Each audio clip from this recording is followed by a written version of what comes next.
All So right. when I was driving to Canton this weekend, last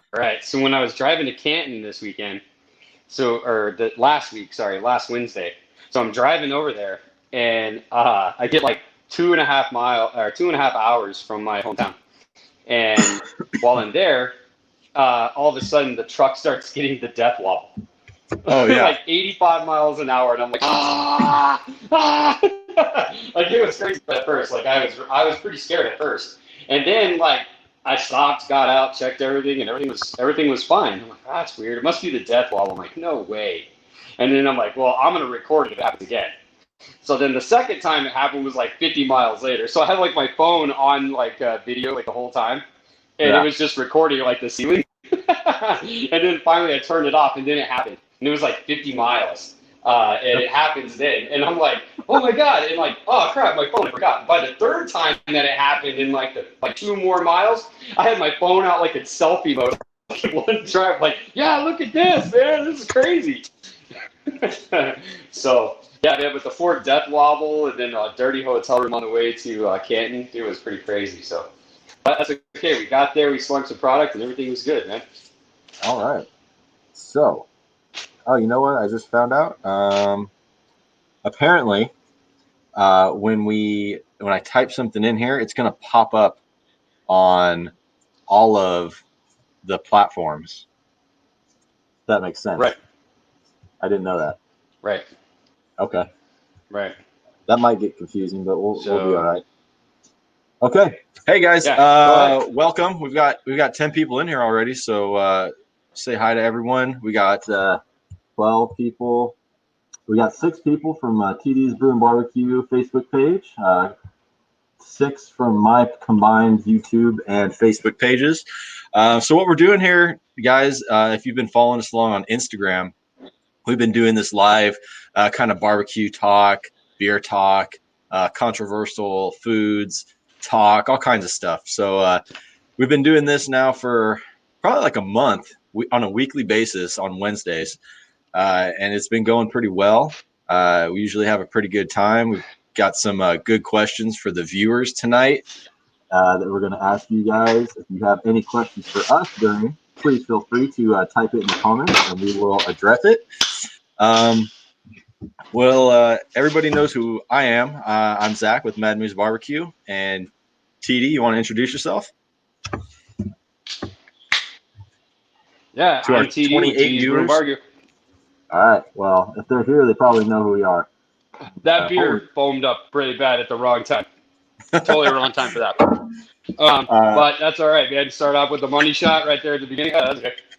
Yes. So, anyways, and while we're doing, I'm TD with TD's Brew and Barbecue. Instagram, Facebook, YouTube, all of it. Website, you can check it out. You can click all the links. Go give us all a follow.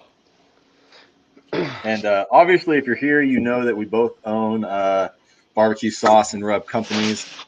We're not going to like harp on that stuff too much. We're not here to try to really sell you products. We're just here to talk barbecue and have a good time. Of course, we're going to tell you to follow us and check us out if you ever want to. But hey, let's get into it. I've got questions. We've got a plan. You've got questions. I'm going to try to. I got food. This time I have food mysteries and facts. Okay, food mysteries and facts. So. And let's see. Your mic is kind of cutting out. Mine is? Yeah, a little bit. Yeah, you probably want to stay a little bit closer. Okay. And I'm gonna do my best to keep up with the comments on here.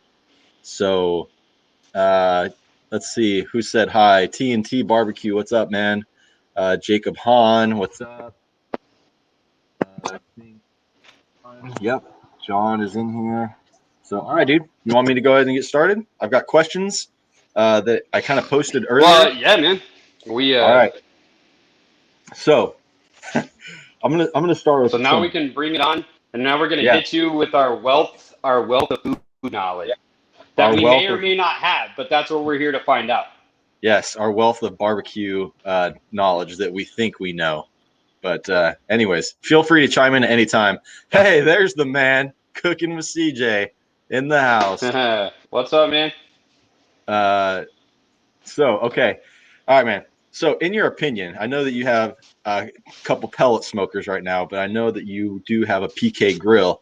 Now, I keep seeing this a lot, especially on my Masterbuilt Gravity Fed series Facebook page, where people are constantly asking, what is the best kind of charcoal and why? And be specific as far as like brand, even. Like, what do you prefer? When you are going, if you can go and you can find your favorite charcoal anywhere, what's it going to be and why? Uh, Man, I've lately been on a really big jealous devil kick, and not only the not actually the briquettes, the lump charcoal, and that's what I've been using for the past couple months. Just really trying to get it dialed in. And dude, you know what, man? I'm actually figuring out that lump charcoal takes a long time to light, dude, compared to, and without using a chimney compared to anything else, it takes a long time. I'm like, my wife's already got like all the like some sides and stuff done in the kitchen. She's like, when's dinner gonna be ready? I'm like, I don't know, I've been going at it for like 45 minutes trying to get this charcoal hot enough to sear these steaks. You know, and it's like, but that's just my thing trying to get going. But back before, like some royal oak and stuff like the briquettes, that's kind of about all I'd use. I got away from charcoal for a really long time because of I was kind of really immature, like novice in the barbecue thing. Yeah. So yeah, it was like he started with like a ton of lighter fluid, like like Oh, yeah, you got like no. a 3-4 foot fire display it up on it. I'm like yeah, dude, yeah. Then all of a sudden, like everything you cook tastes like charcoal. So like I just got away from charcoal completely for like a long time. Yep. Dude, I'm right there with you, man. I always thought it was super cool to like douse the entire charcoal pile with just the entire bottle of lighter fluid, and then you light it on Right. fire and like, hell yeah, I can barbecue. Look at this. I'm like, yeah, look at this fire. And then you taste it, and it's like, okay, this tastes like gasoline. Yeah, I So don't like it. It tastes like shit. yeah, no, it's terrible. But so what I didn't even know this company existed until I got the Masterbuilt gravity smoker, and I've really been liking the B&B lump charcoal. But if I really got to choose and I could find it, because this is really hard to find, is they make a B&B char logs, which is like it's somewhere in between like a briquette and the lump charcoal. And it has like zero of that chemical-y taste, but they burn really slow. So those are my favorite, the B&B char logs. If I had a second favorite, I would just go with any of the B&B lump charcoal. It's really good, perfect sizes, and it's fairly what do you call it? The price is good typically. TNT Barbecue says, do you add Oh, right wood with on. the lump? I buy the lump charcoal that has the oak. Oh yeah, there you go. Cool. I buy the lump charcoal that either has like the oak or the mesquite mixed in, but I do typically always throw in actual chunks of wood. I really like cherry and almond. So do you like almond? You like almond wood?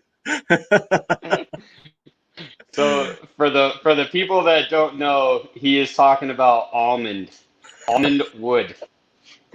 So in a couple weeks back, this was actually the topic. Uh, he mentioned this, and we had a pretty long debate. Actually, I don't think it was a debate. I think it was a Bashed Mad Moose series. Everybody was ragging on you about that, man.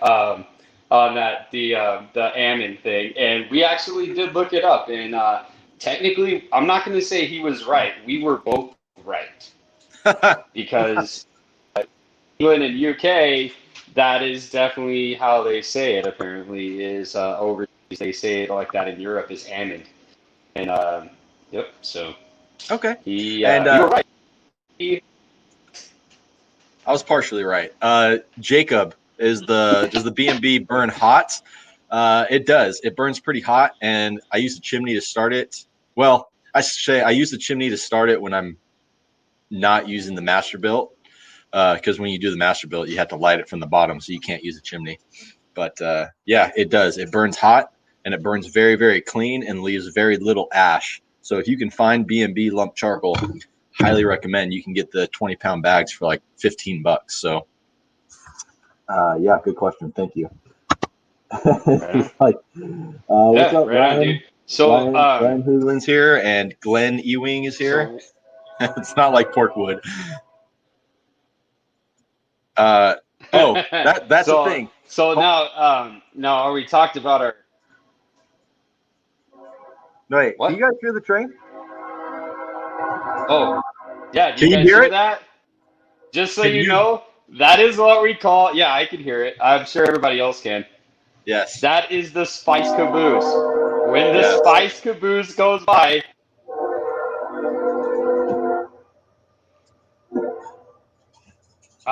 it's time to take a drink. But the spice caboose comes by, so you gotta take a drink, man, and it takes a minute. I know. It's going to come by at least 3 more times, dude. I swear. Yeah, it usually comes by 3 times. Yeah, But three that's times the rule. every time. So If you're watching and you are drinking along, when the spice caboose comes by, we drink. So yeah. Over on the East Coast. yep. All right, I was dude. gonna type it, but Do you have anything that you want to get into, or I can keep going? I've got tons of stuff to talk about tonight. yeah. So yeah, there we go, dude. Straight to the spice caboose. So what it is, man, I always usually present Bad Moose and the audience with some crazy food questions. Sometimes we try to do a test to see how many the audience and Mad Moose get right. So what we're gonna do, I actually have some really good ones. These are the greatest food mysteries, solved or unsolved. So basically, the first thing I'm gonna hit them with is.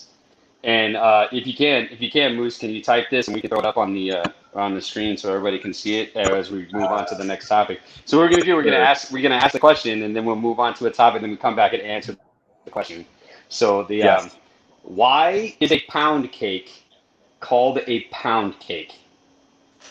And we're just gonna put it up there and leave it there, and we'll kind of put it up there and kind of go from there. But there's a pound cake. Why is a pound cake called a pound cake? So when we come back in just a minute, we're going to answer it, and we're going to answer it based off of your answers. So what's the longest cook? Let's see here. TNT says, "What's the longest cook you've done on the Masterbuilt smoker that has not caught the butcher paper on fire?" That is not That's what his question asked. The longest cook I've done on the Masterbuilt was probably 12 to 13 hours. Big old 17-pound brisket. That one did not catch on fire, but I did that one real low and slow because it puts a pound on you. I did that one real low and slow, and I did have to refill the hopper with charcoal at about 8 hours in. But hey, that's a great smoker. If you guys are looking at smokers, the Masterbuilt gravity fed series is fantastic. I love it. So when you said that you had to refill the hopper, like, were you using lump charcoal or were you using briquettes? I was using lump charcoal. I don't use briquettes ever. Well, I will use B&B briquettes if that's all that I could find, but I really try to stay away from it. Okay, look at we got some good answers for the pound cake question. Yeah. Look at that. Puts a pound on you. So, Call bean. Use a pound of butter to cook it. All right. Right. We'll get back to that in like a couple minutes. Because it's so good, you pound that shit. Because it's so good, you pound it. Yeah, you pound as much as you can. So, to be honest, so the correct answer is actually that the original recipe for a pound cake was 1 pound of each ingredient, which was 1 pound of flour, 1 pound of butter, 1 pound of eggs, and 1 pound of sugar. And the craziest part is that recipe actually came out in the American Cookery, which was the first cookbook written in America and was published in, no shit, 1796. That's how old that ingredient is. Holy crap. Or that's how old that recipe for pound cake is, like that, man. Like it's like 1 pound of 20 ingredient. Think of how much you're gonna make out of pound cake. Dude, a pound of flour, dude, how big is that pound? We need to do that. That's what we need to do. We need to do that, and we need to smoke it. And not only that, we're going to smoke it, and then we're going to bring it on the show, and we're going to show what the real pound cake looks like. I mean, that's 1, 2, 3, 4. That's 4 pounds. That's pretty big. That's a 4-pound cake. Yeah, pretty huge. It's a 4-pound cake. But Priscilla Arredondo, she actually got it correct. So yeah, we're going to post. Good job. Nice. Give yourself a point. And let's see what else. Oh, Jacob. Let's see. Oh, TNT got it right too, but she beat you to it, buddy. Priscilla was on it. You can't type with one finger. Jacob, Jacob says, what do you guys think about Traegers? I will go first because I have owned a Traeger. Traeger was my first pellet smoker that I ever bought. And Traegers are decent. They're really basic. They're gonna work. It's a big company, so they're decent products, but they're definitely not top of the line pellet smokers. They're that mid range. I personally believe that they are a little bit overpriced. I think the brand is a little hyped up. But they have, hey, dude, I take my hats off to them because they have fantastic marketing skills. Traeger does. They're just everywhere. Everybody knows what a Traeger is. You say, hey, man, I got a pellet smoker, and they're like, oh, you have a Traeger? It's like, no, like there's other pellet smokers out there, but I mean, Traeger has just completely dominated the marketing area of pellet smokers. So I had one. It worked great. It was fine. I liked it. It cooked well. But I upgraded to a Rectech, which is around actually just about the same price range, really. But it's much more well built. But I wouldn't knock Traegers. They're not terrible. So yeah. And Priscilla. I've used a Traeger. I used a Traeger. But yeah, so that's my opinion on Traegers. Go ahead. Traeger. I think Traegers are all right, man. It's to me, dude. It's kind of one of those things like like Ford, Chevy, Dodge, Toyota. It's kind of one of those things. Like I didn't own a Traeger, but I cooked on my dad's. It was at our office for a long time. I cooked on it all the time, and I had no issues. And then, like, my dad had this thing for like 4 years or something like that. He had it for like a long time. And then one day, like, I was just kind of taking a peek at how everything looked, and I opened it up, man, and it's like he'd never had vacuumed out like the dust from the side. It's like, dude, the whole bottom was like 3 inches. I was like, "Did you know how to do this?" He's like, "No," and I'm like, "I didn't either." So I took the vacuum cleaner and just sucked it all out. He's like, "Huh. I wonder if it's gonna work better now." I'm like, and it did. It's crazy. Like, go figure, right? But yeah, that was funny. But yeah, I used it. It was good. But when I bought my first pellet smoker, I did buy the Rectech, the 680, which I still have, and then I happened to win a free 700 just a couple of weeks ago, which was pretty cool. I was actually going to buy the Masterbuilt 1050 that he has, and I didn't do it because of the I basically won a free grill. So why was I going to spend the money on that? Pit bosses are great. Pit bosses are great. I think that this is good. I had a Pit Boss too. I'd put it right there next to Traeger. The only thing about the Pit Boss I had the Texas Austin XL, and I got it on clearance at Walmart because it got rained on in a box. Like, it was perfectly fine, but they took like 60% off because it was wet. The box was wet, and I liked it, except the temperature increments were horrible. Like, it was, you can either cook it like 225 or like 300. Like there was like huge. I think there were 50-degree increments, which I really, really didn't like. I don't know if the newer models are still like that. Yeah, they were. It was bad. It was weird, but I can't imagine that the newer models are like that, dude. Like even Traeger's caught on to the 5-degree increments thing. So yeah, but I'm not knocking Pit Boss. It cooked great, dude. I cooked like 10 freaking pork butts on it at once before, so I had no issues other than that. And then okay, but hey, what else we got? Okay. We were talking about the controversial food questions that we kind of discuss on here sometimes, such as pineapple on pizza, which, I don't want to beat a dead horse, so we won't really get into pineapple on pizza. It doesn't go on pizza. It's delicious. No, it's terrible. Bro, okay, fine. You know what? Hold on 1 second. Before I ask the next question,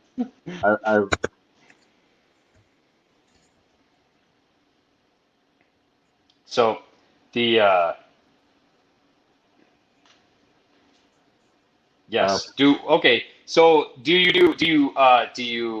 does pineapple go on pizza? Yes, of course it does. I mean, it's only obvious. It's a topping. So, but the other thing is, do you put ranch on your pizza? Like, is ranch okay on pizza? Ranch is okay. I'm down with ranch. Like, that's good. I love ranch with pizza. Aha. Chicago knows pizza, and I say it's acceptable. Ooh. Okay, we're gonna kick Ryan out of the show. I think I can put him in. Pineapple on pizza. See, dude, your wife even knows. Your wife even knows that pineapple on pizza is delicious, dude. So like TNT's now with another me. thing. Now another thing. Here you go. Jen Here said you go. no. Here you go. So okay, we're getting no. Wait, let my people speak. No, I'm moving on. I'm still with the same conversation. Now, is it okay to fold your pizza? Do you fold your pizza or do you eat it straight? And then, same with the stuffed crust. Do you eat the crust first and the stuffed crust? That one's tough. Of course you do. You got to eat the best part of the pizza. You eat the crust first, or at least take a bite, and then you flip it around, you dip it in the ranch, and you eat all the delicious pineapple out of that pizza. That's what you do. Jesus Christ. You guys don't remember? You might have been a little younger back in the day whenever Pizza Hut was really pushing the stuffed crust pizza out there, and the stuffed crust pizza, and that was the thing, is that everybody turned it around and ate it backwards. Okay, so ranch for sure, folded pineapple every once in a while. You're okay. You can stay. Way to go, John. So this question came up at work today. But now the age-old question about this. Oh God. Go ahead. What? Well, dude, I was going to ask you then their age-old question is, then how many licks does it take to get to the center of a Tootsie Pop? 3. That's a real question. How many licks does it take to get to the center of the Tootsie Pop? 3. The commercial says 3.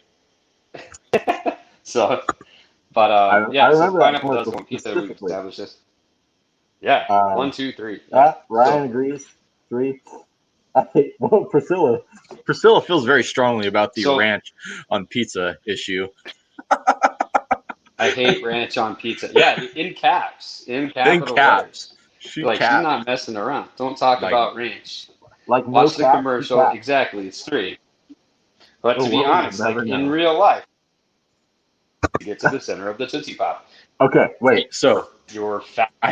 I hate that we even had to talk about the pineapple on pizza because it upsets me that there's so many wrong people out there. Well, you put it up there. I know. You put it up there. This one's different. This one was discussed today at work when one of my partners pulled out this tortilla, which he put peanut butter and bananas inside of it. And the question came up. I said, why did you put bananas and peanut butter inside of a tortilla? And he said, it's not a tortilla, it's a wrap. So my question is, what is the difference between a wrap and a tortilla? My answer is there's no difference. A wrap has good beats. Jesus. A wrap has good beats. Can I kick you out of the thing? Can I? Feel it? So yeah, what is the difference between a wrap and a tortilla? I don't think there's a difference. I think the The only thing that makes people call it something differently is that when you put lettuce inside of a tortilla, people think they can call it a wrap, or if you call it a wrap, it's suddenly healthier. So, so let me ask you this: yeah. if it's made out of spinach, is it still a tortilla? Yes, it's a spinach tortilla. Well, what is spinach wrap, dude? A wrap. So what you're saying is a wrap is like a pumpkin spice latte, like it's the cool thing to call it. Like, I'm gonna eat this wrap because it's less calories than a tortilla. I think it could be. But that's what I would say. The difference between a wrap and a tortilla is like you have your red bell pepper wraps, your ghost pepper wraps, but they're all made with flour. But like the spinach tortilla isn't made with, well, maybe it is. Maybe it's like gluten-free. I don't know. No, there's still flour in it, I think. Oh, there could be gluten-free, but it's not just spinach. Wraps. I don't buy wraps either. I mean, I don't buy wraps. Because I listen to metal. Jesus. God. Priscilla says there's no difference. Jen Ramirez said that's some white people shit. That's true. It is some white people shit right there. This is the white burrito. I never seen a Mexican messing around. Just call it a burrito. Beans and rice in a wrap, especially a spinach one. Matthew says bean and cheese wrap. Matthew says I don't think. Oh crap! Anyway, Matthew says I don't think tortillas have yeast. That could be. I don't know. Jacob said call it a burrito. Es una tortilla. Es una tortilla. Tortillas are made of corn. Right. Es una tortilla, Priscilla says. Mark, let's see. He's going to ask for his breakfast burritos to be wrapped so I can tell my doctor I'm eating healthy. I like his thinking. Yeah. So. Glenn says tortillas are made with ground corn. Now that sounds like a proper answer, and he sounds confident enough in his text that I'm going to believe him. In a wrap, you can add hummus and veggies. Why can't you do that with a tortilla? I feel like you can put whatever you want in a tortilla. Right? Yeah. So, anyways. man, I was going to take a minute here, and I was going to say what's up to everybody in the chat. I don't see where to say that. I don't see where I can see all the people in the chat. So, hey, if you guys are watching, we had like 21 people in here, man. So hopefully that means that we're going to have 21 likes on this video all the way across the board. We only had 16. We're close. There's a laughing face. So, to give you the correct answer, while you figure out how to say what's up to everybody in the chat, to give you the correct answer, dude, the commercial just leaves you hanging. Because I remember trying to get to the center of a Tootsie Pop in 3 licks, and it was not a very easy task. But, so the Tootsie Roll industry has compiled a very serious research on this, a research study. They have figured out that, and get this is pretty close. I mean, their study has got to be pretty close if they're releasing these exact numbers. So it takes anywhere, according to Tootsie Roll themselves, it takes anywhere from 144 licks to 411 to get to the center. That's way, that is way too obscure. How many people? Like, you have 1,000 people, like 400 and something people or whatever that do this, and nobody could get anywhere close to being the same. So, like, does that freaking, like, well, we just studied 100 people. We studied 100 people, and out of the 100 people, our average was between 144 and 411. So that begs the question, does it have to do with your tongue, or does it have to do with the specific Tootsie Pop that you have gotten? I think it would be an actual lick. I mean, did I just hear the spice caboose? No, you did not. It did not come through. No. Doesn't matter. Depends on the pressure. It depends on the pressure of your tongue. That's true. Everybody has different licks. Maybe the people that does a lot of pressure, that's the 144. But then the people that are just walking around, like, that's 411. Yeah. Or how big your tongue is. Yeah. Maybe, I don't know. We're going to get into something weird if we keep talking about There's a spice caboose, dude. There's a spice caboose. Okay, yeah, the spice caboose is in the distance. I hear it louder than it did earlier. Oh, really? So, it's coming. what It's kind of coming stove this is way. It's going. It's coming. Oh, it's already Depends on coming the back. woman. See, I knew that was coming. So, I knew that was coming. All right. Do you have anything? Right. I can move on to what we've got. Yeah, go ahead. We can start. We can. I'll ask the question and then we'll go into the topic and come back. So, Okay. why are pretzels?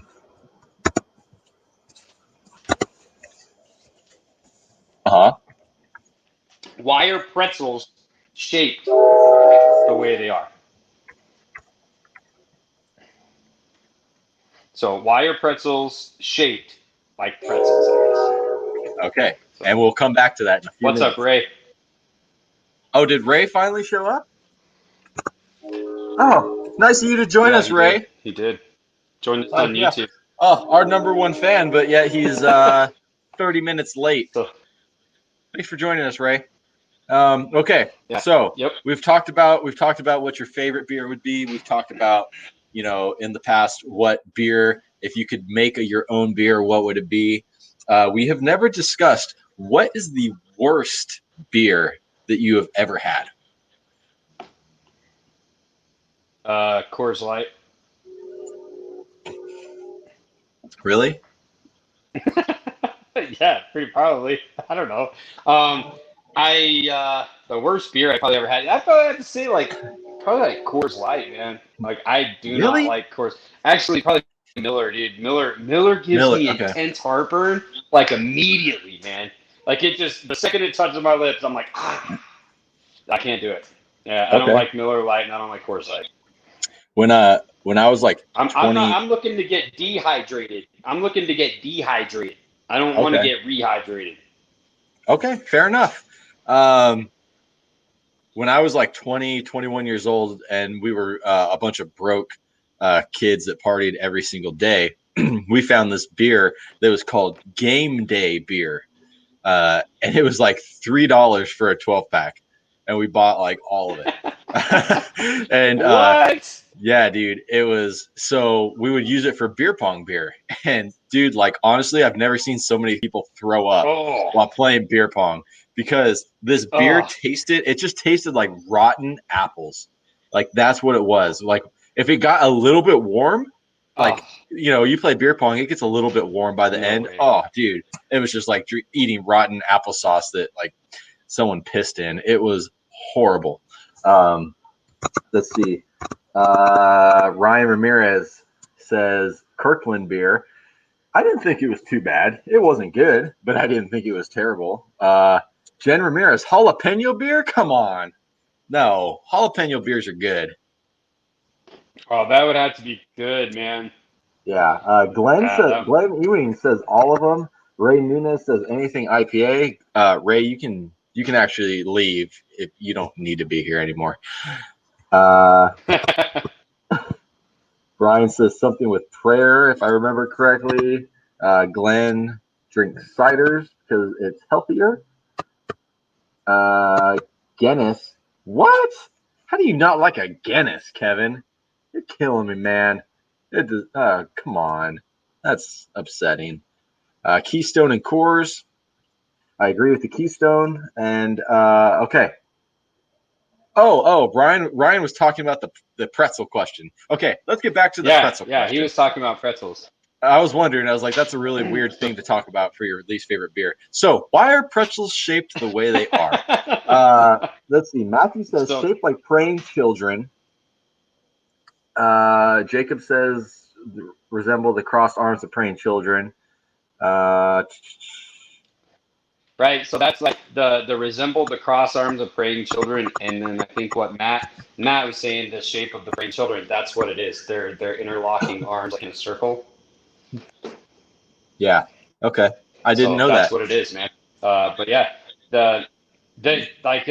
none of these are actually proven to be true though. So that's not true. That is what that is that is a theory. A theory that is a legend.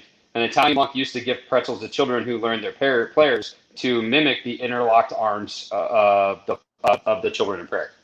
Okay, well, we're gonna go with Then that because another theory claimed that no, dude, no, we're not. Another legend says that the medieval baker was forced to do it, so that forced to make a loaf of bread at where the sun could shine through it 3 times. okay. And then others claim that pretzels got their shape for practical reasons and practical reasons only, that the holes allowed them to be hung on strings for sale, or that the shape actually maximizes the deliciously salty surface area. And that is why is pretzels shaped like that? We may actually never know. That leads into the Tootsie Roll thing. Get it? The world may never know. Jeez, yes, Yeah. thank you for that. So there's Okay. your more useless information for your life. Okay, let's get into. I want to talk about a couple things barbecue related. So it's November. Thanksgiving is coming up, and a lot of people have already been asking me how do you go about cooking a turkey on your smoker? I think it's one of those things that's. Are you asking me? I'm asking you first, and then we'll see if you're in the comments. Let us know how you cook your turkeys.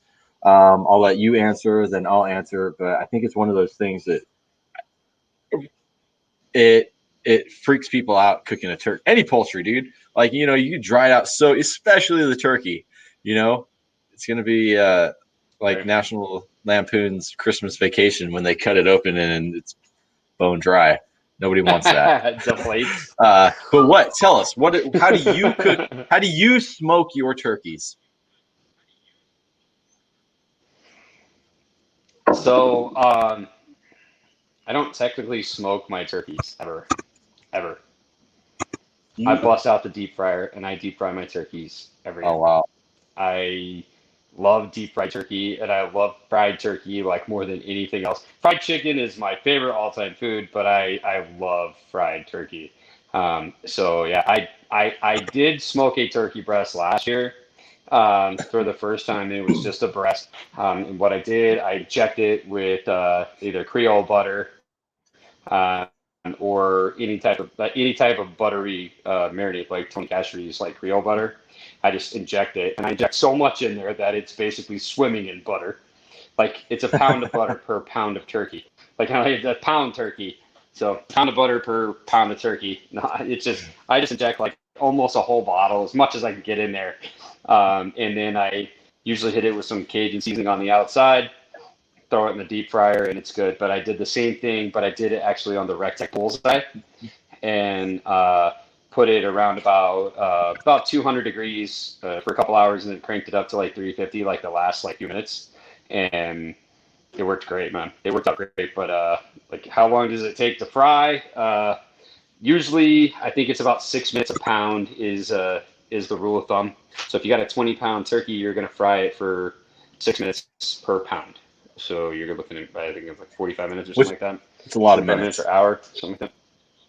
We're not good at math. Yeah, it is, but it's a lot faster than smoking a turkey. It is. I've never done it, but so I guess I'll answer the question since you didn't help anyone. That's like 2 hours. That's like 2 hours. That's Like a two long time. hours. Like you're gonna That's a deep fry long it like time for in a 2 deep hours. Like fryer. 20 I don't pounds. know if I. But that's a big bird. A 20-pound bird is a big bird. So if you go with like a 15-pounder, you're only looking at about an hour and a half. Okay, I can get down with that. Let's see. We got a couple of people that said to spatchcock it. I know that that's a good method. I like spatchcocking chickens. The only problem that I have with spatchcocking a turkey is that when you put it on the platter, I don't like the presentation of a spatchcock turkey. I want to see like the turkey, and all its, something nostalgic about seeing the turkey whole. But that's not a bad method. What I've been doing is I will also inject it. I'll use like chicken broth, and then I'll put some seasonings in it. Maybe mix a little bit of butter in there as well, and then inject it all over the place. And then I'll also take like a compound butter and cut it into slices and put it underneath the skin, like all over the place, just underneath the skin, between the skin and the meat. and then I will cook it whole like that at 275 degrees on the smoker over some probably like apple or cherry wood, and that's how I like to do it. And I actually, one of the few times that I actually recommend like having to like turn your meat around is a turkey. So like every 30 minutes, I'll go out there, I'll turn it around. I'll also baste it with melted compound butter and use some like, I take like rosemary and thyme and dill and whatever other herbs you want to use, and I tie them all together and I use them as a basting brush, and I'll baste it with compound butter during every 30 to 45 minutes, and then I'll turn it. So that's success I've had with it, and it usually comes out pretty good. I do not brine my turkey because dude, it's such a pain to brine a turkey. I think, like, you gotta have something big enough to put it in, and then you gotta have a fridge or ice or something to keep it cold for 24 hours. So I've never brined my turkey, and most turkeys nowadays come already injected with like a water solution, so they're kind of pre-brined, and you're not going to get a lot of the brine actually in the meat unless you're buying like an organic turkey or something. So I don't brine it. I don't think it does much with today's turkeys, but that's just my opinion. So that's how I do it. Yeah. You have another question for us? Yeah, I was actually looking for the question that leaded into the whole turkey thing. Hold on. So Wait, real quick. I want to just mention this beer. Well, let me ask the question, and then we can go into this, because I just cracked open one that you sent me. So Okay. yeah. Oh, good. So yeah. So the question is, why don't we eat turkey eggs? Like dude, to be honest, like I never even thought about eating a turkey egg. I can't say I've ever even seen a turkey egg. Wow. Okay. So Hold on. why don't we eat them? Okay, hold on. Why don't we eat turkey eggs? Okay. Why don't we eat turkey eggs? That's a great question. I would love to hear everybody's opinion on why we don't eat turkey eggs. That's a good one. But like I said, this beer is called the Incredible Hops Hero Sour Hazy Smoothie IPA Pineapple Mango Guava.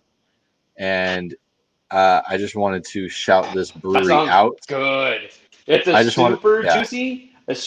super juicy beer. No, okay. No.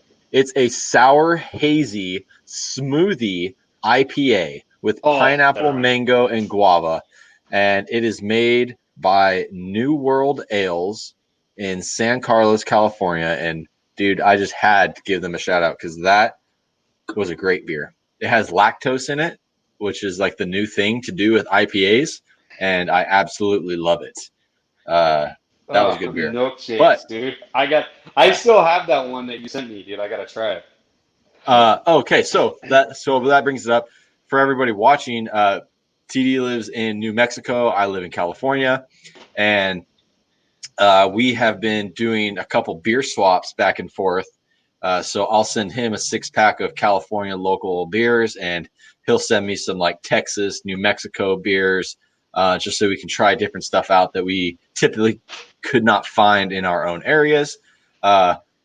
My package that he sent me has been lost in the mail somewhere for like over a week, man. For like at least a week. Luckily, you got yours. So, what are you drinking right now? Yeah, it was lost for like a week too.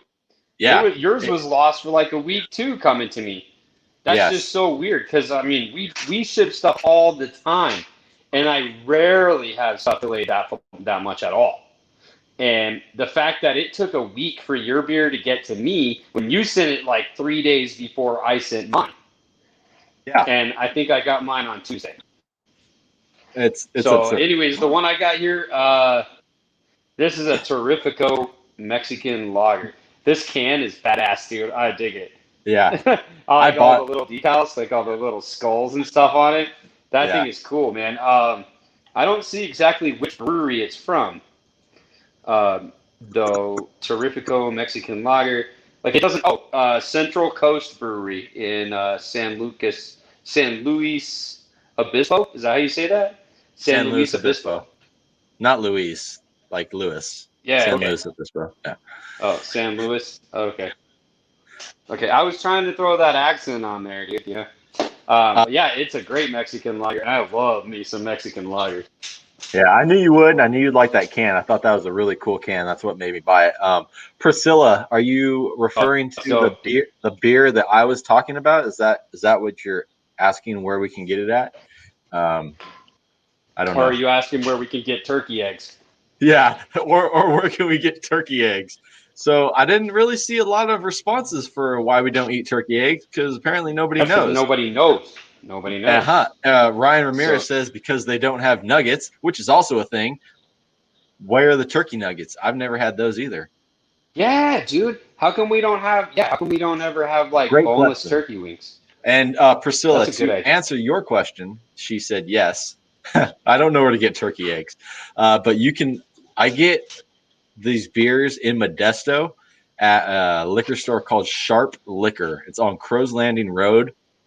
It's kind of in the hood, but he has the best, like hands down, the best craft beer selection in probably the entire 209 area. He will drive like 2 breweries that don't distribute beer just to get beers that nobody else has. So he's expanding his thing like 4 more fridges, and it's just awesome. So if you're in Modesto, go to Sharp Liquor, and the dude is super cool. His nickname is Moose, by the way, and he's super cool, dude. He's gonna sell. Hey, so you guys are like broing out, dude. Oh yeah, dude. You're like, did we just become best friends? Yeah, and I was talking to him last time I was in there, and he was like, "Hey, man, someone else told me that you sell barbecue sauce and stuff. I'd like to carry it in the store." And I was like, "That's freaking awesome! Absolutely!" So he's gonna try it out and carry some barbecue sauce and rubs in there. So kind of cool. It's a very cool place. Super cool dude. Nice. Yeah, it's in the hood. It's on Crow's Landing Road. So. Yeah. So in the hood. All right. Kevin said that was an excellent display of pronunciation. Just saying. It's a display. It's a display. Display. What? It's one word, by the way. Display. Okay. So we do eat. So here's the thing. So like before I can answer this question truthfully, the chickens lay about 300 eggs a year and on a pretty consistent schedule. And then they start laying eggs around 20 weeks old. So like this is what I didn't know. Turkeys only lay actually about 100 eggs a year. So that's like 1/3 the amount of eggs that turkeys would lay. But then they don't start laying them until they're 32 weeks old. So that's 12 weeks after a chicken would. But you can actually get turkey eggs. There is an industry that you can buy turkey eggs. It's just really small. But turkeys are like clunkier, bigger, and than chickens, but they require more space and more feed and more harvest or more attention. So that way, turkeys are just not as easy to be kept as chickens are. So basically, but even if you did turkey eggs also would cost around about 50 cents an egg. That's not terrible. Dude, I feel like they'd be bigger. Way expensive. 50 cents an egg, dude. You buy what? 12 eggs at the store for like $1? You buy your eggs at the dollar store? At least $2. My wife has stupid chickens, dude. My wife has stupid chickens. They lay like 2 eggs a day, which is still plenty for us, dude. Like 2 eggs a day is still a lot, dude. I mean, to eat 2 eggs every day is a lot. It's really not. But we have a lot of kids. We can eat turkey eggs. You just don't see them because they're not as easy to come by as turkeys. Okay. Great answer. So I figured I'd lead that one right into there. Oh, hey, if you're watching right now, Yep. we would absolutely appreciate it if you like shared this video on your social media. Invite people to come watch along with us and enjoy this awesome show that we put on for you every week. We are actually, now that we're on this new streaming platform, we're going to be starting to bring on some guest speakers within the next I think next week we already have someone booked to come hang out with us on Wednesday. Don't So tell them who it is yet. I'm Don't not tell going them to who tell it him. I'm is. not going to tell him who it is. It's a surprise, but it's going to be pretty cool. It's a good guess. It's a good guess. Our first guess has got to be awesome. If you want to learn to grow your social media really, really fast, come watch next Wednesday and listen to this person talk because they have done an amazing job at growing their social media. Let's see. Ray said, "Have you guys ever butchered your own animal and cooked it?" Sorry, I clicked it first, so. Oh, that's what happened. Okay, go ahead. Yep. So yes, the answer is yes, yes, and yes. I grew up a small personal farm. We butchered or we raised pigs and sheep and cows for 4-H and FFA for projects while I was going through like adolescence. From the time I was 9 to the time I was like 19. So yeah, we farm raised animals for show. So they got like primo feed. And then we would butcher them, and then we would eat them, and we would decide what we were having for dinner based on, like, I'd come home and my dad would be cooking something like, "What do we have for dinner?" And he'd be like, "Looks like Daisy." So that's what we did. And so actually, just here recently, I have a friend who is, I guess I can't really say he's retired, but he used to be a Swiss butcher, and he is from Switzerland. And this dude is a machine. Like he butchers anything and everything, and he does it extremely well. And his bacon, his brats, his sausage, everything is just fantastic. So we made some habanero honey mango bratwursts with my seasoning, and we've also made some carne sutra ones, and they are all absolutely freaking awesome. We even took some fresh habaneros and threw in the habanero honey mango ones to kind of heat them up a little bit, and it still could use a little bit. They're almost perfect, dude. Like there's just enough heat there. Like Yeah. Like you can feel it. But yeah, I recently just purchased. We recently just purchased 2 show hogs from youth in the area who started out with their own projects like I did, FFA and 4-H. That's what they do, and so it was pretty cool to actually finally give back to somebody who did the same thing. Just like I know exactly what they're going through, like every day, and especially like right now with what happened this year. Like it was horrible for them because your deadline to buy it was like end of January, 1st of February, and then then everything got canceled after that, so it was even worse. But they were able to still have it, and the sale came along, and I was able to purchase one pig, and then my dad bought another one, and the downfall is that all the packers, all the packing plants, and everything are backed up until I talked to a guy at meat market that I was stocking the other day, and I said, "Hey man," I said, "Do you butcher whole hogs?" And he just kind of laughed, and I said, "Wait, let me rephrase that question. When can you butcher a whole hog?" And he goes, "May." Wow. And this was in October. This was at the 1st of October. At the 1st of like September. And I was like, "Oh my God, are you for real?" And he's like, "Yeah, man." He goes, "I got people calling all the time saying, hey, I got it." Like people are transferring their deer tags, like their spots. Like, "Hey, I drew out for deer." So they reserved a spot for a deer on like around the time they get back. And he's like, "Dude, I got people transferring it all the time because they didn't get deer." Dude, that's crazy, bro. And my answer to that question would be no. Oh, it's lame, dude. You got to do it, man. It's great. Like I even got to put the bullet in them. Like boom. Like you take it, you put it you put it there, man. You take him out. You just stun them is what you do, and then kind of cut an artery, dude, and then it's very fast. It's very humane. So yeah, within seconds, it's over. Jacob says that here in Kansas, my Mexican family likes to cook goats in a hole in the ground. Have you guys done that? I can't say that I've done that. I have not, but I've seen it. I've been there, and I've seen it. It happens all the time. I think my neighbor actually does it, like, I don't know, because it's Thursday. Like, there's plenty of times in the summer you hear goats, it's like, nah, and then pop.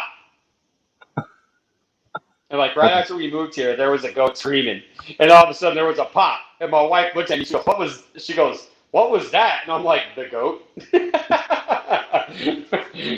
So yeah, I mean they like all the time. But I personally, I do not eat goat, and I do not like mutton unless it's in a gyro.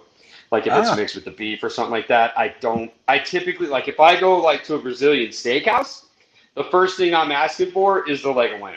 Because that thing is phenomenal. Do I think I could ever possibly cook one that well? I doubt it, but I will try. It's just not very easy to come by around here. Like people here, they eat red meat. That's it. Well, apparently, according to Priscilla, I have tasted it before when my wife and I went to a party in 2016-ish. Which I don't specifically remember, but if I knew more about the party, I'd probably remember it. Or either that, or I was really drunk. But yeah, basically that's it's barbacoa. Priscilla is not the. She doesn't love penguins, right? Priscilla. No. That's Jennifer not Jen loves penguins, right? No, so Jennifer loves penguins. She's another not your wife. Like Jennifer is not your wife for sure. Yes, Priscilla is also not my wife. There's two not my wife. Oh, but my wife also is in here, and she knows them both. So there's that. But yeah, dude, that's basically real barbacoa, gotcha. I guess. When you cook a goat in the ground, I mean that's traditional barbacoa. Right. So let's see. How do you guys take the game taste out of wild game like deer, pheasant, fish, whatever wildlife? Well, like especially like I remember your red meats, man. Sorry. Yeah, like your red meats, I don't really do anything with those. I've had some elk and I've had some deer and stuff, and I don't do anything with those. I usually just season them, cook them, pretty much just like steaks, because it's red meat. And then as far as quail, usually I used to always just do salt and pepper in a brine overnight, at least for a day, at least for 24 hours. But until the invention of the Carne Sutra, then it was over after that. So the Carne Sutra is what I use in water, Ziploc bag or plastic Tupperware or something like that, and just keep them for a day or two, and just really let it pull everything out. Yeah. Same thing. Marinate it. I'd say marinate it for 24 to 48 hours in whatever seasoning you're going to do. But I personally, I don't mind the gaminess I've gone quail hunting before when I was younger, like way younger, but I didn't mind the gaminess of it. I kind of like it. So it doesn't bother me. I don't go out of my way to try to get rid of gaminess. But anyways, but it's that time of the year right now. It's about to be we're only 2 weeks away from quail season, or a week away, I think, from quail season over here. So which means everyone's going to be leaving early in the morning, going out all day, coming home drunk with a bunch of dead birds. It's going to be freaking awesome. It's my favorite time of the year, man. Yep. Just come home drunk with a bunch of dead birds. Jacob, if you're going to do that method with using milk, I would use buttermilk. Personally. And as far as fowl, like duck and stuff, I've heard a lot of people say lemonade.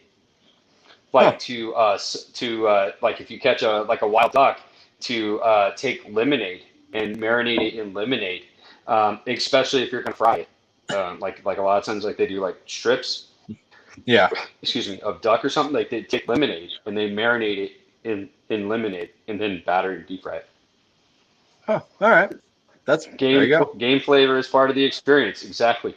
It is. That's true. Okay, Exactly. dude. I want to talk about something. I put a post earlier in a bunch of barbecue groups, like topics that people would like to hear about.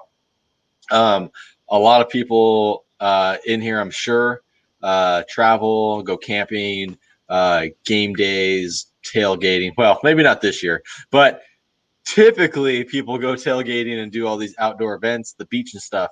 What would you recommend if somebody was in the market and they wanted a grill for camping, tailgating, going to the beach? What would you recommend to them? What would I recommend? What portable grill would you recommend to somebody who is in the market and looking for one? Well, like, dude, I'd have to say the portable grill, and this is just my personal experience because I love it and I use it all the time.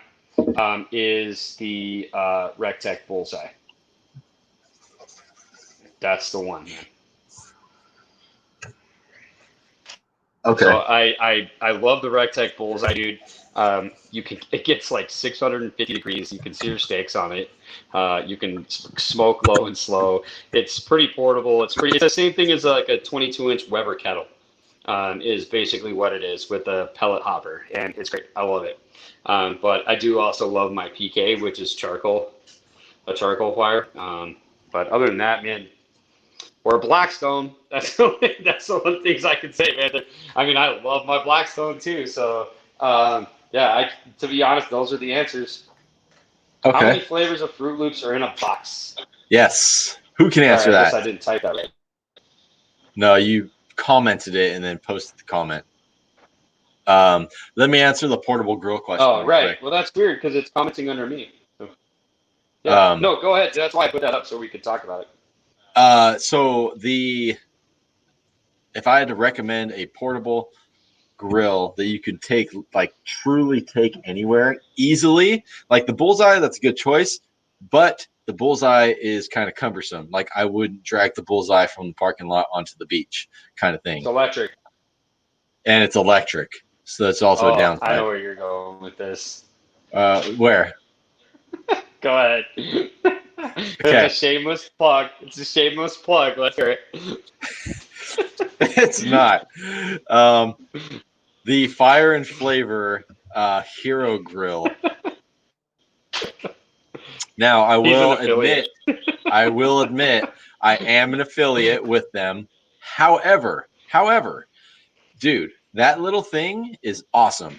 You can fit the entire thing in a small carrying case, and you've got the charcoal, you've got the grill. The thermometer that comes with it can be taken out and used as a meat thermometer. So you don't even need to carry that around. It comes with a lighter. I mean, literally everything you need to go anywhere. And cook up a piece of meat. That Fire and Flavor Hero Grill is just perfect. But for grilling, like you're not going to smoke anything on it. You're not going to do anything low and slow. But I've cooked flank steaks and carne asada and normal steaks, ribeyes on it, burgers, hot dogs, that kind of stuff, dude. It's great. What? Oh, your Spanish is impeccable. It is. So what I say? It's like that's what I was laughing at. It's like how great your Spanish is. I said carne asada. What? That's good. Okay, wife, and Priscilla. I thought you said carne asada. No, I said asada. That's the way to say it. Anyways, the Fire and Flavor Hero Grill, great choice if you're gonna go camping or something with it. I love it. Priscilla says muy bien, so you can shut up. Okay, let's get back to our question. How many flavors of Fruit Loops are in a box? Let's see. We got.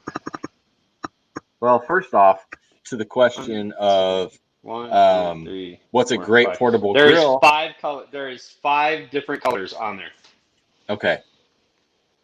What? Hold on. Kevin says anything Camp Chef is a good portable grill.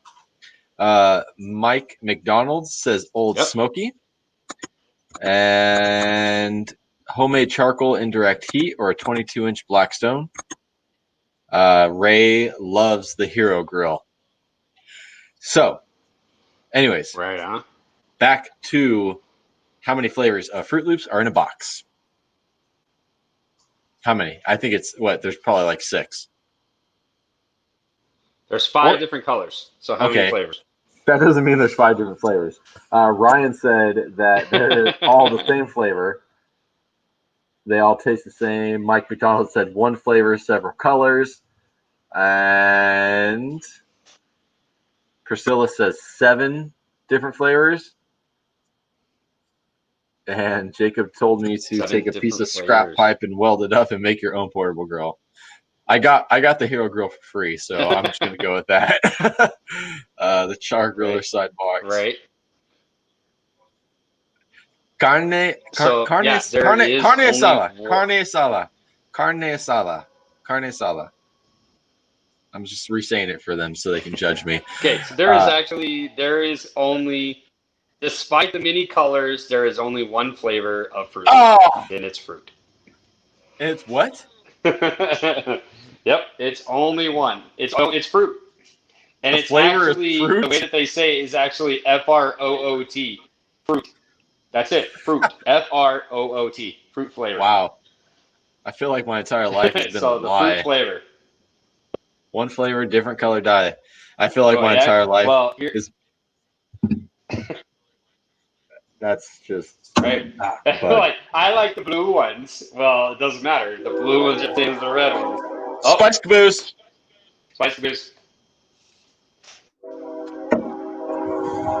If you are drinking with us right now, cheers. Take a drink. The Spice Caboose is coming through. Yep. And Spice Caboose is nice. Dan H. What's up, guys? What's up, Dan? Thanks for joining us. Okay. Let's see. Oh, there it is. It's a close one.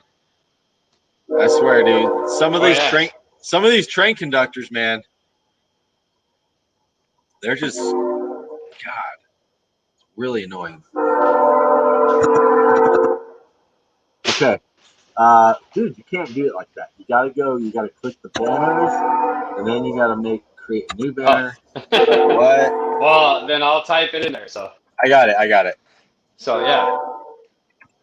We'll be way better next week. We're down to 11 people right now, so. 10. Drinking Lagunitas. 9. Oh, God. We're losing them. What is Cheeto dust made of? Lagunitas IPA. What'd you call it? What did you call it? Lagunitas. You didn't say that. It's actually in the top of the worst beers I've ever drank, dude. I do not like Lagunitas. Wow. I don't.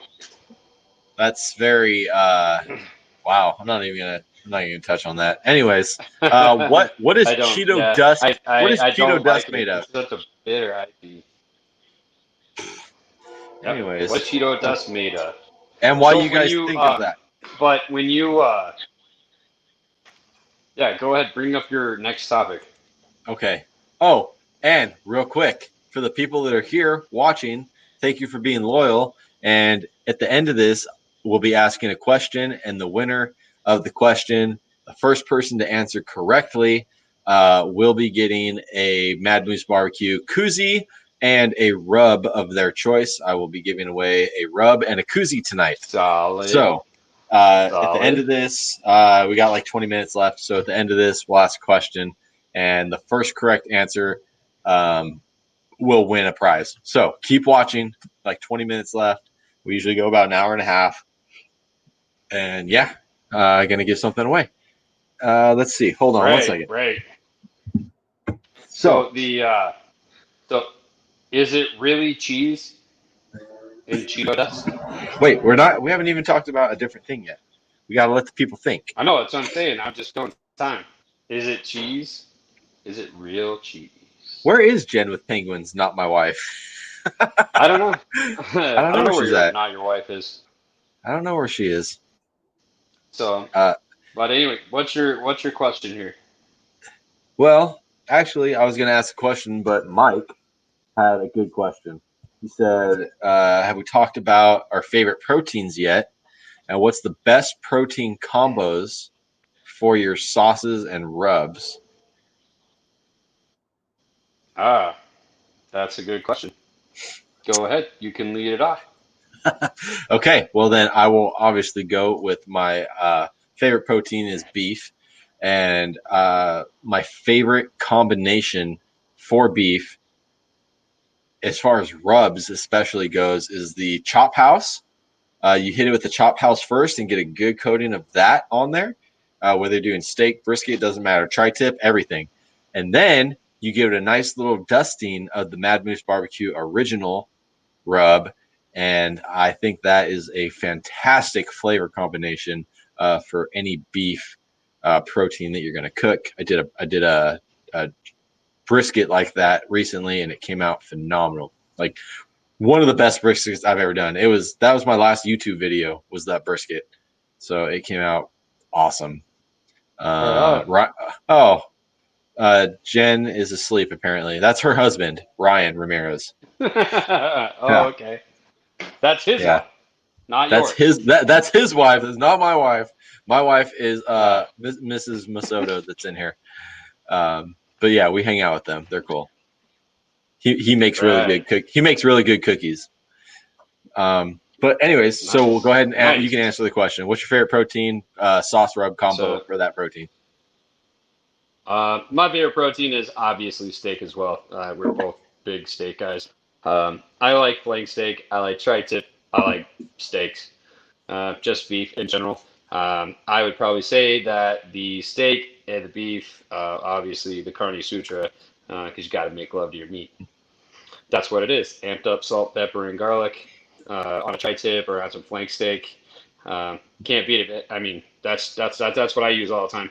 I just that's constantly what it is. I have tons of content on my social media, especially the Carne Sutra. It is my best selling, my best selling product. I believe it. Is the It's Carne good stuff. Sutra. It sells out like every other freaking month, dude. Every other freaking month it's gone. So, but yeah, Ah, that's it, man. That's the one, the Carne Sutra for sure. But I do also do Carne Sutra like briskets. I do the Carne Sutra, the sweet barbecue, and the zesty taco. I hit it with what's called the menage a trois, and get it going. Because you're gonna have the salt, the pepper, and the garlic for your beef, and then the sugar and the sweet barbecue love is gonna make your bark, set your bark, and then the zesty taco is gonna top the layer of the bark because it's real chunky. Similar all to right. your chop house, man, it's real chunky. Yeah, no, it's good stuff, dude. I like it. I sold it. I was before I had rubs. I bought your rubs at wholesale and sold them at craft fairs. So, oh, Yep. dude, and that's a good Yep. point, dude. My wife's Just the maiden Carne Sutra. name, yeah, my wife's maiden name is actually Ramirez. So it's kind of funny.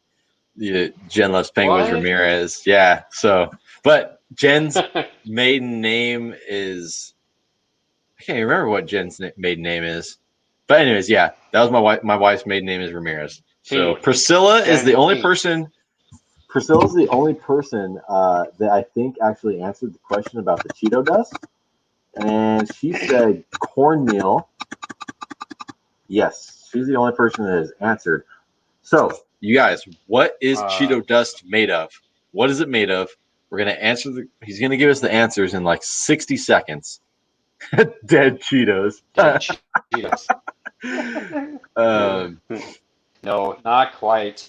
okay, let me answer Jacob's question real So, quick, and then we will answer the yeah, what is Cheeto dust made of. put it up. Jacob's question: how would you guys smoke the best ham for Thanksgiving? Typically, hams come already cooked, and you're just warming them back up. However, They come cured.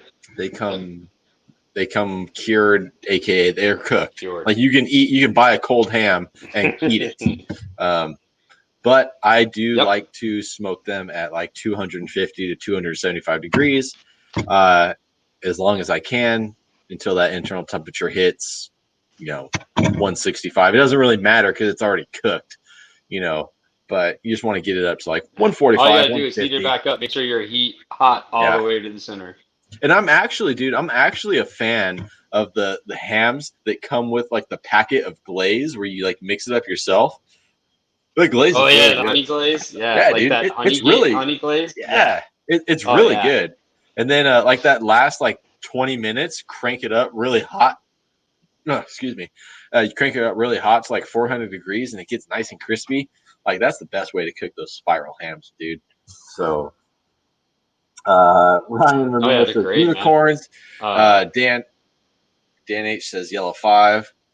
Great question of the night is, and what? Go ahead. No, you answer the ham question real quick. Go ahead. I was trying. I hit the button. Sorry, I hit the button. No, you're good. Back up there. No, dude, you're good. But the ham, mine would be the same way, man. Typically, my mom usually always takes care of the ham. I always take care of the turkey, and it's usually a spiral slice ham with like one of those like honey glaze packets in there, and she probably cooks it in the roasting pan like all day, and that's typically what we do. But the best part to me, I like to take I could tell you how to eat it all day because I just usually take it with the King's Hawaiian rolls and just make like little ham sandwiches. And that's how I eat the ham. And then especially the day later, but after a couple days, everything is pretty much picked off of the bone. We try to keep as much of the little bits on the bone as possible, and then you just throw it in the beans. Priscilla, you do not cook ham in the microwave. Stop it. Nobody cooks a ham in the microwave. Get out of here. No, that's good. Dude, I mean, like, I know like when my dad cooks a ham. That's the best answer. My dad puts pineapple on his ham, and it's obnoxious. It's like pizza. Shut up. What's up, dude? No, he doesn't. And he puts allspice cloves like all over the place with pineapple. And oh god, yeah, pineapple doesn't belong on anything except it's good, itself. Huh? No.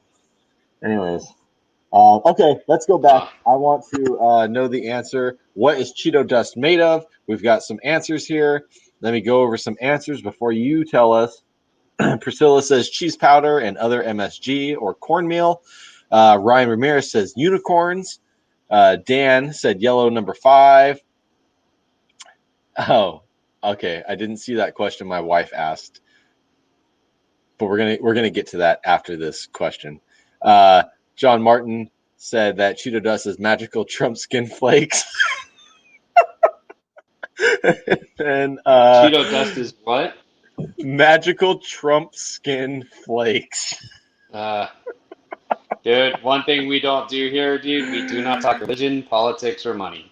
Oh, but that was funny. I don't care. I don't care who you like. I just think that was funny, period. Okay, so what is the correct answer? We've got a second answer for unicorns. What is the answer, though? Is it really cheese, Moose? Is it really cheese? I don't think it's cheese. I think it's surprisingly, some kind of... it actually is cheese. Really? It's dehydrated and processed cheese. The powder is made by blasting a liquid cheese into a chamber of hot air and instantly drying it, and then the liquid evaporates and forms cheese dust that's left behind as the residue. So Cheetos are colored with artificial colors. However, it's real cheese and not Cheetos are also real cheese, but are colored with artificial flavors because real cheese isn't going to get that neon color. Okay. Well, so there you have it. It is made with real cheese. It's not unicorns. Okay. Nope, not unicorns, man. Not unicorns. This question right here is the controversial question of the night for foods. Drives me crazy. Very particular about it. How do you thaw frozen meats to prep for dinner? Now, please, if you are watching, all 12 of you, answer in the comments. Just write your answer on how you thaw your frozen meat to prep for dinner. Like, okay, you get home, dinner is in 2 hours. How are you going to thaw your frozen meat to get it done in time? Priscilla, that wasn't the question. I'll be asking the question for the giveaway. That wasn't it. Okay, but yes, please. You get home, you got 2 hours, dinner started. You haven't pulled out any meat because you didn't prepare for the night before because you didn't know yesterday what you wanted to eat today. Right. Do you I've been thaw? Everyone does that, right? Like you get home, like, and you're like, oh shit, we didn't thaw any meat out, but we got to get it done because dinner's in 2 hours. How are you going to thaw out your frozen meat? Guys, I see you're saying in the fridge, I'm with you, but this specific scenario is referring to the poor planning and last minute preparation of said meat. So you have 2 hours tops to get this meat completely thawed out. How are you going to do it? TD, go ahead and answer. Well, first off, I would use the Evolot's new meat defrosting tray that thaws foods fast in large sizes and no electricity. $17.99 for one piece off of the Walmart.com website. This defrosting tray will help thaw your frozen chicken breast, steak, pork chops, lamb chops, and more within 30 to 60 minutes, depending on the thickness. Will defrost smaller meats such as burgers, sausages, prawns, and bacon even faster. No need for electricity or chemicals. A much better alternative to microwaving, which Priscilla was wrong there. Microwaving with cooks in the meat in the process of defrosting. The tray stays cool to the touch throughout the use. There is no need for preheating or using water. I feel like you read That's what that. I would use. I feel like you read that. If I had one, I would probably use it, but I don't have one. So what I do is I usually just take, like if I got some steaks or something like that, I put them in a sink of cold water and I let them thaw. And you got to take them out of the foam packages. If they're on that foam thing, they will not thaw. So right. We're talking vacuum sealed package. Yeah. Okay. Yep. That's exactly. what we're 100%. Cold so how would you do it? Not hot. Cold water. Cold water. Okay. Dude, I love this. Cold water. I love the fact that we asked this question and like literally everybody that's watching piped in with an answer, and that is awesome because let me read. I want to read the answers. Priscilla says she might. Yeah, this definitely has a husband-wife debate written all over. Oh it. Yes. Like yes, I've got to hear this. Okay. Let's go over this. Priscilla, not my wife, Arredondo, said microwave. There is a defrost option in the microwave. Okay. John said either in the fridge or cold water. Okay, so the fridge is great. Like, that's ideal. But you have to plan at least 24 hours ahead of time that you're going to take chicken. And we're talking about chicken. I want to just put that out there that we're talking about chicken here mostly. I know it says frozen meat, but I really want to know about chicken specifically. Obviously, you want to take it out a couple days before, but who plans that far ahead when you have 4 kids? I'm with him on the cold water. Kevin said slowly in the fridge. That's ideal. Dan said he throws it in the swimming pool. Ryan says in the fridge. Katie. Now here's where it gets controversial. Katie says in the sink under hot water. Hold on a second here. Mike is requesting more information. What's that you say, Mike? What is this amazing defrosting machine made of? Aluminum. Yes. If you not only do you get one for $17.95, you can act now, and you can get a second one. A second one for you or a friend for $29.95. Just 3 easy payments of $10 even. You won't even know. Like your friends are going to go, wow, this was really defrosted in the refrigerator over the past 24 hours. No, absolutely not. Instantly, 30 to 60 minutes on the, shoot, man, I forgot. Evolot's meat frosting tray. in 30 to 60 to 90. Wow. On the grill. Okay. Right on the grill. Not a sponsor. Anyways, thank you for that. I just believe in the product. I'm sure you do. And I just want to mention that if you need to make 3 easy payments on $30, you probably shouldn't be buying it.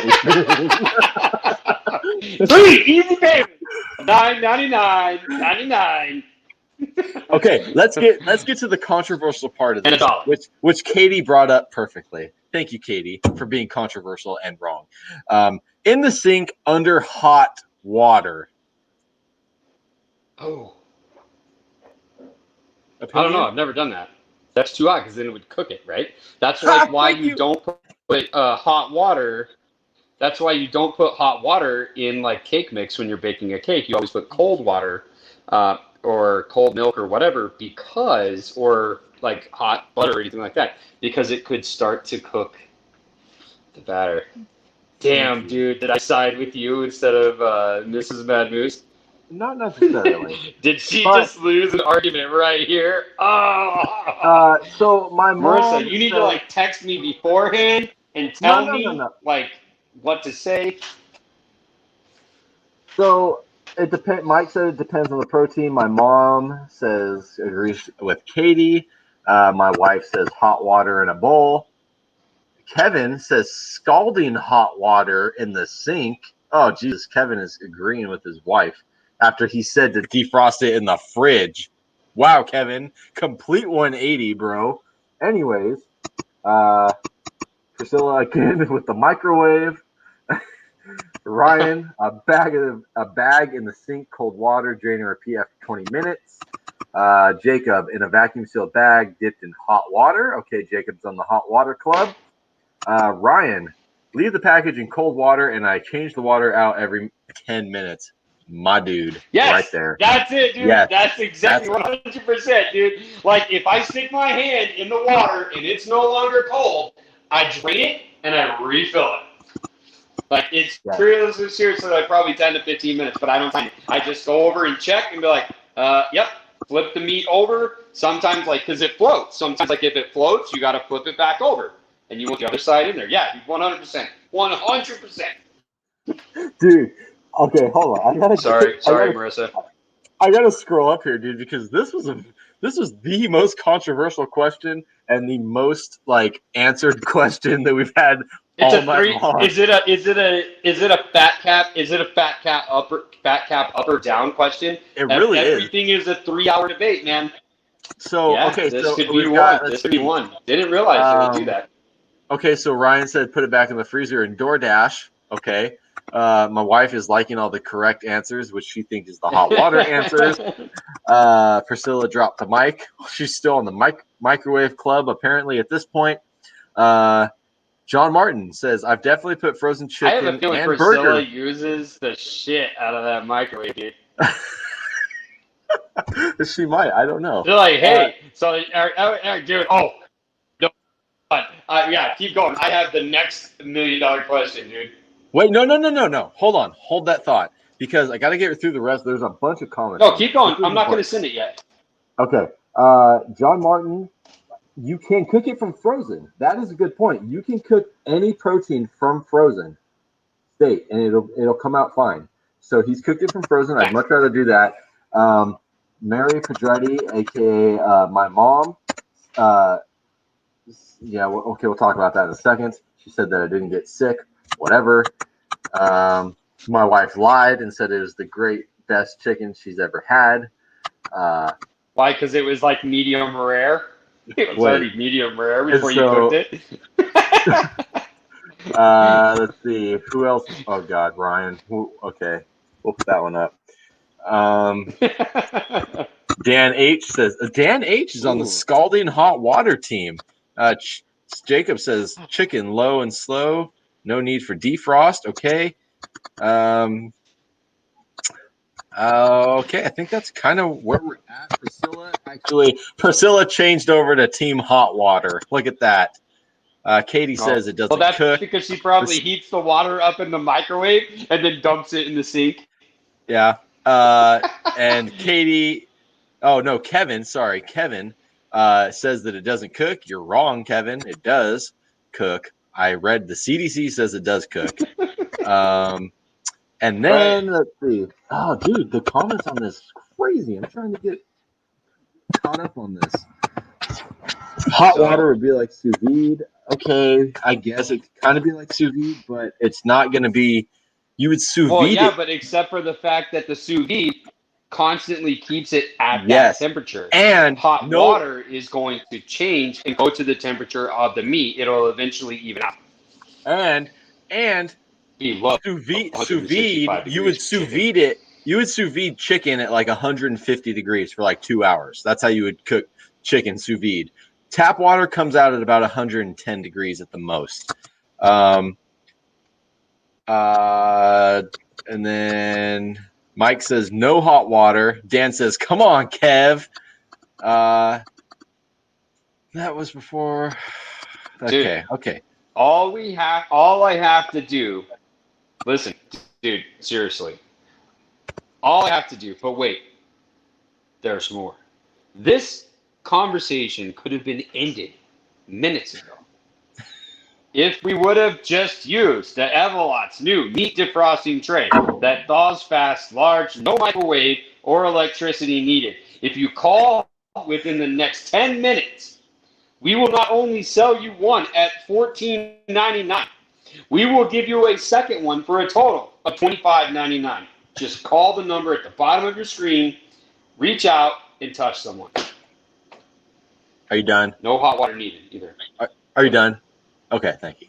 So Yes. let me just real quick tell the story of how this all came up. Yesterday, I came home from work, and my wife had been defrosting chicken all day. I hope in cold water or on the counter. How was she defrosting it? I don't know exactly how she defrosted it. Comment. Was she using the tray?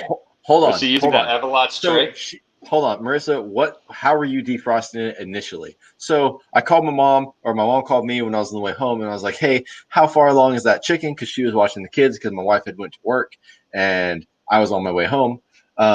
So I was like, "How far along is that chicken?" And she was like, "Oh yeah, it's pretty much defrosted." And I was like, "Okay, cool." So I get home and I go check on this chicken that's sitting in a pot of hot water. And I'm like, "Oh my God, no, you don't do this. We cannot put chicken in hot water. The chicken is warm. The outside of the chicken is warm. It has bred bacteria." Anyways, that's how this happened. I got upset. It put me in a bad mood. I cooked the chicken anyways. We did eat it. We don't know if we have salmonella or not. It takes 48 hours for salmonella to develop. We'll very well come down tomorrow with spend some time on the bathroom throne. Anyways, dude. To be honest, I feel bad that Mrs. Mad Moose defrosted chicken that way. It's probably because you didn't tell her the right way, or no. I don't know. Stop. But Liz, hold on. She did it the right way. My mom is the one that put it in the hot water. My wife, look at she says right here. Look at now she's gonna poison me. Never mind. I was gonna say, dude, dude. By the way, it's all part of the plan. Duh, you're the daughter-in-law. You should have known. Should have known. That's all I'm saying. Anyways, real quick though, I do want to ask. Somebody asked that Ryan brought this up real quick, and it is a very, very good topic. Just real quick, do you wash your chicken before you cook it? I rinse it off. You do, dude. The CDC can suck it, dude. I rinse it off. Yes, I do. You rinse your chicken. Wow, right, I do. You know, I never thought that the CDC can suck it, dude. I rinse it and I pat it dry, dude. I seriously slow cold water, and then I clean the sink and everything. I don't know, dude. It's just I would rather clean water off of my chicken instead of chicken juice, I guess. Wow. So yeah, and apparently it's just something I've always done, I guess. Oh, and by the way, everybody has turned on me in the comments, and apparently doing it under hot water is just the way we're going to do it now. So, well, that's No, screwed me. I do not use soap. No. I do Anyways. not use soap. I use just cold water, and I just kind of basically rinse it off to make sure that everything is off of it. Dude, you do not have to rinse chicken. But it has been question. It's proven that you rinse chicken. I know. That makes it gets everywhere. Now you have salmonella all over your kitchen. Like it splashes. Right, that's when the slow. You're wrong. Slow. You're wrong. Cold water. I just put it enough on there and I wipe it down. And but then, like why? I said, I clean and sanitize the sink. I clean why? it all up. Why though? Look, your wife doesn't. Your wife doesn't clean the chicken. Man. Why do you clean the chicken? See, and that's odd. Like, I really didn't think that my wife would do that. Like, I figured my wife would be the first one. Like, oh, you gotta clean that off. Like, dude, like milk is gonna expire tomorrow, and my wife won't drink it. Nope, I'm with you. I'm like, dude, it says Best Buy. It has at least salmonella isn't real. So, dude, okay, that is a good question. I know you do. But so now I have a very, very, very important question. Okay. And it is, do pizza rolls oven or microwave? Pizza rolls. 2 o'clock in the morning. 2 o'clock in the morning. 2 o'clock pizza rolls, microwave, or oven? Dude. Okay, see, that's a way different question, dude. 2 o'clock in the morning drunk, everything goes in the microwave. I'm with Priscilla on this one. 2 o'clock in the morning drunk, everything goes in the microwave if you're 2 o'clock in the morning drunk. Mom, you're wrong too for rinsing your chicken. Oh, dude, we've really started something. Are you telling your mom? She's wrong. She shouldn't wash. Why would you wash chicken? Dude, we've really started something with this chicken thing. Like, we were really onto something. We've upset some people. Right. Okay. Yeah. I'm saying oven. Oh, no, I'm saying microwave. Nah, dude, and let's see. It's got to be for the crunch, man. Let's see. If they had... Oh. Priscilla says oven. Katie says microwave. Oven. Priscilla deep fries her. Oh, that's a good point, dude. The air fryer is actually the way I would go. Because we have an air fryer now. So actually, I prefer to deep fry them, but yeah, dude, it's always too much time. Mike said 2 a.m. drunk raw, bro. He's just gonna eat them frozen. He wants to use. That is something that you could use. The Evelot's new meat defrosting tray. Pizza rolls 2 a.m. Eat them raw, bro. Jesus. Throw them on the Evelot's. 10 minutes, they're thawed. You're good. You even have like little tiny grill marks on it. Yeah, but like I said, within the next 10 minutes, it's over now. $14.99, or wait, we could give you 2 for the price of $25.99. Jesus. Oh, anyways, check your credit cards. So we have created a stir in the comments. Now we're at an hour and 37 minutes. It's about that time that we're gonna end this thing, dude. Dude, for our first night. The promotion is about to expire. The Evelot's defrosting machine is about to expire. Well, guys, if you want the Evelot's defrosting, go buy it right now. Not an affiliate, but TD swears by it. He's never had it before. Mike wants the freaking link. By the time this video is over, there's going to be 5 of them at my doorstep, dude. They're going to be all on me. I'm going to be an affiliate by tomorrow morning. For at least 5 different companies on that. Dude, Mike wants the link. Will you please just give Mike the link? Because, anyways, okay, dude. So what I want to do, dude, we had a lot of interactions tonight. You guys were awesome. But like I said, I am gonna do a giveaway. So listen up right now. Now, this is not a question because I feel like some of the questions tonight that you asked were great questions. I really enjoyed it. However, our viewers could have easily switched over to Google and said, how many Fruit Loop flavors are there? And they could have found the answer. So for my giveaway, did you bust Marissa doing that? Did you see Marissa on Google and she's like, I know it. I mean, I can see her. I can see her from here. I'm not going to say that she She did definitely did. She Googled how many licks it takes to get to the center of a Tootsie Pop. Don't forget I this, but I'm going to do the giveaway right now. So something that nobody can Google and cheat. I am going to type a number on my phone, 1 through 100. Now, this is to 75. win. No, you're not a part of it. You don't get to play. Oh, sorry, but so a number 1 through 100. You didn't establish the rules. You don't get to play.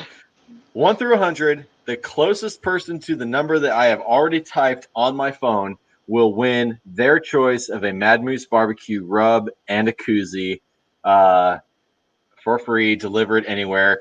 I will give you guys 60 seconds. You have 60 seconds to answer in the comments right now. I'm going to put up a banner. You have 60 seconds. Without going over. Okay. Going over. You have to establish this, Parker. The price is right, dude. No. It's anything. Like it could be it can be one over and you're still good. It's the closest. No, the price is wrong. No, it's the not. Price is wrong, bitch. Ooh, dude, you're really getting some numbers over there. I'm guessing that it's going to be 37. Why is my wife playing? Dude, because she wants to win, dude. She wants to win. Dude, whatever your wife typed, you better make sure that's right, dude. Typed it twice. It's not rigged. It's not rigged, dude. It's not rigged. Okay, wife, you can't win because then we're gonna be called like that we're cheating. So my wife cannot win, no matter what her number is. I'm thinking that it's $14.99, which is the price of the Everlast new meat defrosting tray you can get on Amazon.com right now for the next 3 minutes. $14.99 for the next 3 minutes. That's it. Or you could get two for $25.99. That's 2 payments, $24.99, and then $1. It's a whole number. Yes, you are, baby. I see you. You're a winner. You're a winner. My wife's at work. My wife's at work right now. Yes, I remember when she left. Yeah. Okay. Yeah. I actually lost track of time. You guys have 30 seconds, according to my watch. I dude, 69, dude. You only get to choose once. 69. You guys can't. No, wait. Okay, hold on. You guys can't choose. You can't pick multiple numbers. You didn't establish the rules. Show us the number right now. You did not establish the rules. You can't choose multiple numbers. Okay, stop. Everybody stop. We're gonna have to now we have to redo it. Okay. From this moment. No, dude. No. That's too much to figure out. Everybody gets one choice. I want your number 1 through 100 right now. You guys have 60 seconds. One choice right now. One starting now. There's only 13. There's more. The defrosting tray is dishwasher safe. 4.6 reviews on Amazon. We are running right now. Meat cooks better and safer. There's no guessing at times. Temperatures in the microwave, which can begin to cook the meat in the process of defrosting. You don't want that. It's a trusted Vermont seller. For years, Everlast has provided unique products for a 30-day easy return policy for 100% satisfaction. You don't like it? Send it back. We don't give a shit. Okay. Call the number on your screen right now. If you don't buy one of those and talk about it next week, you're not invited to the show. You're not invited to the show anymore. Period. Ashley, Amazon. You need to buy one. Okay. Marissa cannot guess. Priscilla. And dude, okay. It's a freaking seconds. Giveaway. Show us the number. Okay. Are you ready for this? By the time you read this, the promotion is going to be over. It's going to be over for the Everlast defrosting tray. Excuse my French, but this is fucking crazy. Ryan Hoogland guessed the number 57 on the dot. Ryan, you have won. Dude, your choice. Dude, he guessed it on the dot. That's wow. incredible. I said 75. I had both of the numbers. Yeah, but they were I reversed. had the same numbers, dude, and I said 75. That's why he said 57. He was copying me. All right, dude. That was it. It was 57. Ryan, shoot me a message later, bud, and I'll get you pick a rub or sauce, whatever you want, and I'll get you a rub and a koozie. Dude, what is the odds that he would guess like the number? There's only 15 people here. Like what? And the reason I will tell you the reason I picked 57 is because my badge number at work is 157. So like, I mean, that's why I picked that number, and the fact that he picked 57 is pretty freaking legit. Wow, play a lotto, dude. I was expecting dude, Ryan, order the Evelites defrosting tray right now, so that way you can thaw that chicken the right way before you put that delicious Mad Moose dust on it. Oh God. Okay. Anyways, hey guys, everyone, thank you guys for coming tonight and watching us talk a bunch of bullshit. I hope it was slightly entertaining, and we will be here next Wednesday, same time, and we will have a special guest next Wednesday. They are already confirmed, and they've this person has, if you are into growing your social media, we are definitely going to talk about that because this person has grown their social media substantially over like the past year. So we're going to get some insight on that. They're a super cool person, all about barbecue. I'm sure they're going to have a lot of great insight to give us. So make sure you show up next week, same time, same place, and thanks for joining us tonight. TD, you got anything? It's not just life changing; it's also lunch changing. Thanks for watching, guys. All right. Hey, we'll see you guys all next week. Thank you and good night.